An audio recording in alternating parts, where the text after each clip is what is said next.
मेरा खपड़े का घर था।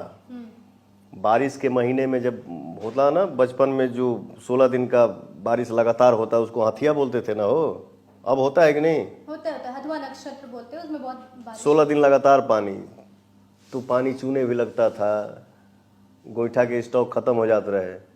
जो गोबर से बनता है। हाँ, तो दूसरे के घर से मांगा जाता था। मतलब गोईठा भी नहीं था घर में। अब लगातार पानी हो रहा है तो कितना, मान लीजिए गोईठा कोई फैक्ट्री में थोड़ी बना है उसके लिए कि उसमें भर के रख दिया गया है कि 1 साल चलेगा। 2-4 दिन में ख़त्म हो जाता था। ये चाची तनी दे दब, फिर ख़त्म हुई बारिश तो हम एक आपको दे देंगे। मैं वैसे समय से निकला हूँ, वैसे स्थान से निकला हूँ। किसी ने बोला कि पवन का गाना सुने हैं, बड़ा हिट हुआ है। तो हमारे चाचा बोलते थे कि यार जब रिकॉर्डिंग हुआ ही नहीं है तो गाना कहाँ से सुन लिया आप लोग। बट एक मैंने कार्यक्रम किया था, मंच किया था, जहाँ मुझे एक गाना गाने का मौका मिला था। जब मैंने गाना स्टार्ट किया तो जो शो करवाए थे उनका आदेश हुआ कि किसी का कार्यक्रम नहीं होगा, ये लड़का ही गाएगा। वो माइक वाला ना जो सिस्टम था, जो साउंड वाला, वही रिकॉर्ड कर लिया और उसको ओढ़निया वाली के नाम से रिलीज कर दिया। अच्छा। वो कैसेट सुपर हिट हो गया। वो मालिक जब आया था घर में ना, और हमारे परिवार से भी मतलब बहुत ये हुआ कि वो गाना फिर से गा दीजिए या मेरे कंपनी को राइट दे दीजिए। मैंने बोला नहीं। हमें पता था या नहीं पता था, अब पता हो गया कि हाँ ये गाना बहुत बड़ा हिट हो गया, और इस गाने के वजह से इस गांव के कीचड़ पार करके हिंदुस्तान के सारे कंपनी वाले आ गए कि मुझे बच्चा का गाना चाहिए, मुझे बच्चा का गाना चाहिए। तो वो आपके नसीब में था और आपके वजह से मेरे नसीब में आ गया। तो जो आपने किया है वो आप ही के पास रहेगा, कोई इसका राइट नहीं लेगा। तो उस समय माई का रिएक्शन क्या था, आपकी मम्मी का रिएक्शन क्या था? एगो लड़का विकास के वी पे चल दे तो माँ जितना खुश होगी उसको मैं शब्दों में नहीं बता पाऊंगा, क्योंकि माई ऐसा एगो चीज़ ही है ना। चीज़ नहीं बोलूँगा, माँ होती है। माई ऐसा एगो स्थान है। दुनिया में हर रिश्ता आप कमा लीजिए, और आप बैठे हैं खाने पे, 4 रोटी खा गए, 5 रोटी खा गए, 6ठा रोटी खा गए, 7वां का जब डिमांड होगा तो मन में आ ही जाएगा बड़ा खाता यार। सही बात है। लेकिन आप 10 रोटी भी खा जाएंगे ना, तो माई बिना पूछले किचन से एगो रोटी उठा के ले पूछी, बोली कि अरे ले अभी खैले कहाँ। तो वो माँ से ही आप उम्मीद कर सकती हैं, और किसी से नहीं। तो माई ने आशीर्वाद दे दिया है ना चुनावी मैदान में उतरने के लिए। अरे क्योंकि सबसे बड़ा आशीर्वाद तो वही है, घर से आशीर्वाद स्टार्ट होता है। माई के आशीर्वाद लेके ही हम कहीं निकली ला। सो के उठता हूँ, खैर ये सब बताना नहीं चाहिए। नहीं, क्यों नहीं, आप प्रेरणा स्रोत है। बहुत लोग पवन सिंह बनना चाहते हैं। ये मेरा सौभाग्य है। दुनिया का कोई भी काम आ जाए, मैं हारमोनियम पे हाथ रखता हूँ तो वही भजन बजाता हूँ पहले, भले फटफट पता भी नहीं चलता है कि क्या कर रहा है अगला। बट वो सरस्वती माई के, हनुमान जी के और गुरु जी के, वो हारमोनियम पे पहले भले मैं ऊपर ही छेड़ दूं, बट वो तीनों चीज़ प्ले करूंगा, इसके बाद ही चौथा में स्टार्ट करता हूँ।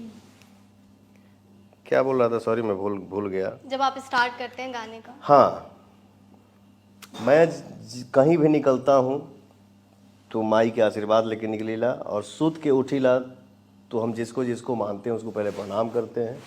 मोबाइल छुअब तो सबसे पहले बात करब चाहे ना करब, बट सुत उठ के डायल पहला वही नंबर होगा जिस पे लिखा है माई। इसके बाद ही दुनिया का कोई काम होगा। तो मुझे लगता है ना कि हाँ, माई लिखा गई तो फिर कोई काम रुकने वाला नहीं है। तो मतलब माँ का जो हक होता है ना हमारे जीवन में, वो अलग होता है, क्योंकि हमें कोई डांट नहीं सकता। माँ डांटे तो हमें बुरा भी नहीं लगता। हाँ। आपके साथ जब भी ऐसी कंट्रोवर्सी होती है सोशल मीडिया पे, आप खुद ही सुबह उठते होंगे तो न्यूज़ देखते होंगे, अरे भाई ये तो मैंने किया नहीं था, ये हो गया। माई कभी डांटी कि नहीं है, क्या तुम कर देते हो पवन? कभी कभी देखिए अफसोस होता है कि किसी चीज़ को जीवन में, इसके बारे में बहुत लोगों को पता है ठीक है, और वो चीज़ भी चल के पवन सिंह के पास आता है और थोड़ा भावुक होता है। पवन सिंह को पैसे से कोई खरीद नहीं सकता है, और ना ही कोई मुझे दुनिया में पैसे से डिगा सकता है। हाँ, आंसू आएगा, कोई अपना तकलीफ बताएगा तो पवन सिंह से कोई भी काम करवा सकता है। तो कोई चीज़ ना, पर्टिकुलर मैं एक चीज़ को नहीं बोल रहा हूँ, किसी के लिए भी बोल रहा हूँ जो मैंने काम किया कि हाँ ये चलो ठीक है बाबू, बैठो काम करो, आगे बढ़ो, मस्त रहो। तो माई डटले भी कई बार, सुन ते आदत सुधरबे कि ना, ज्यादा समझ से भी मत बन, ठीक ना। ते मने का मने एक्टिंग करत रे, गाना गाओ तो बहुत तेज हो गई बड़े, देख तोरा धक्का लागी तबे पता चली, कहे कि हम जानत थे ओकरे बारे में, चाहे किसी के भी बारे में, जो जिससे प्रॉब्लम हुआ जीवन में, किसी एक के लिए नहीं बोल रहा हूँ। बोल भी दूंगा, ऐसा नहीं है, मैं डरता नहीं हूँ किसी से, मैं सम्मान करता हूँ। अगर पवन सिंह को बदनाम करके कोई खुश है, चलो ठीक है, खुश रहो। अगर वही काम मैं भी कर दिया कि हाँ किसी का इतिहास पवन सिंह से भी छुपा नहीं है, हर चीज़ है, बट नहीं चाहता हूँ जब उसने किया और वही काम मैं भी कर दूंगा तो फिर हम में उसमें कोई फर्क नहीं रह जाएगा। चलो ठीक है, पवन सिंह खराब है, तुम साबित करना चाहते हो ना पवन सिंह घटिया है, ठीक है, समय होता है, समय बलवान होता है, मुझे बोलने की जरूरत नहीं है। माँ बाप के मुंह से आदमी सुना है दीवार को भी कान होता है, और सच्चाई छुपती नहीं है, एक ना एक दिन सामने आएगा ही, वो चाहे पवन सिंह की सच्चाई हो, चाहे आपकी या दुनिया में किसी भी इंसान की। तो खुद से इसको गंदा करने की जरूरत नहीं है, प्रभु को सब पता है और दुनिया को समय आने पे सब पता चल जाएगा। बिल्कुल पवन जी, जब ऐसी बातें आती है, कंट्रोवर्सी वाली बातें, तो कई बार ऐसा होता है कि एक ही चीज़ हम बार बार सुन रहे हैं तो अंदर से बहुत क्रोध आता है।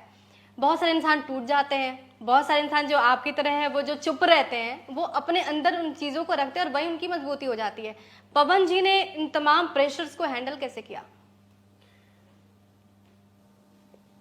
दुनिया में जिस देवी का आपने फोटो दिखाया ना,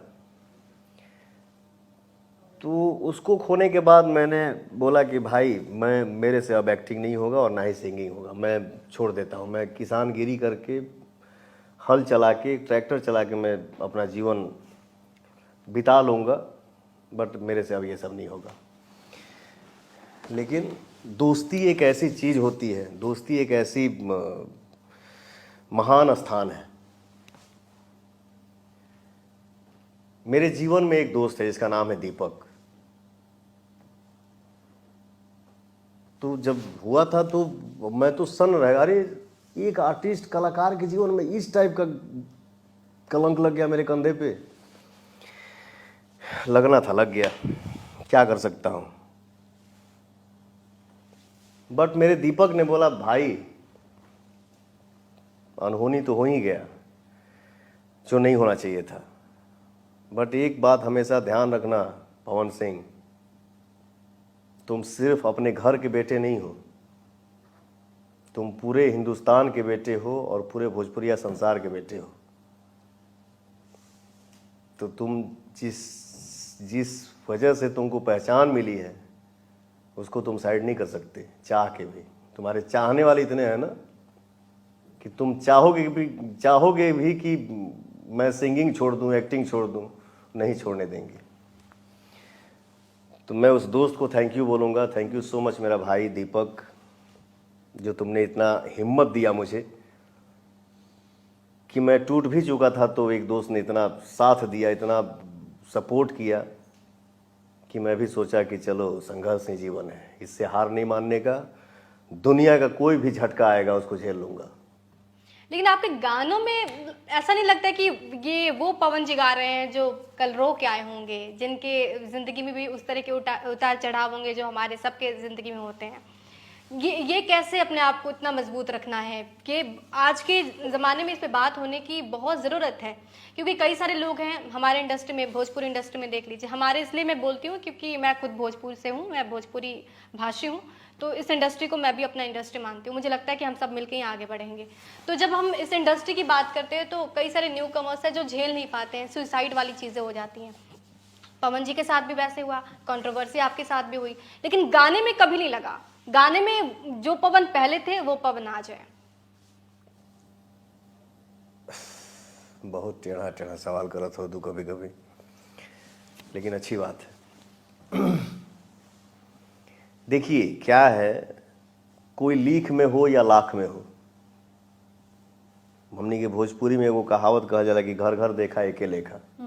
ऐसा नहीं है कि पवन सिंह के पास धन दौलत ऑडियंस के आशीर्वाद से अगर मिल गया, पवन